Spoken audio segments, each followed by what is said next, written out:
Today we will work on a road sign. The task is not difficult, but quite interesting. It will be useful for both experienced drivers and beginners. But be careful. Almost 65% of our viewers answer incorrectly in the comments. So here is the task. What does this sign indicate? Number 1, a crossover. Number 2, a sharp turn. Number 3, a detour. Number 4, an emergency stop. Pause the video and write your answer in the comments.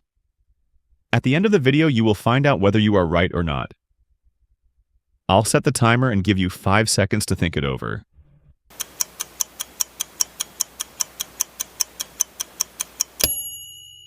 I hope you had a time to make a choice because we are moving on to a breakdown of this task.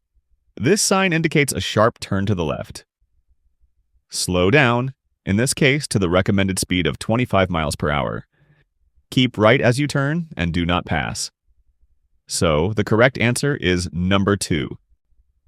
Congratulations if you have chosen it. I'm Bill, your driving instructor. Subscribe to my channel so that the police never stop you and issue a fine. Drive safely and take care.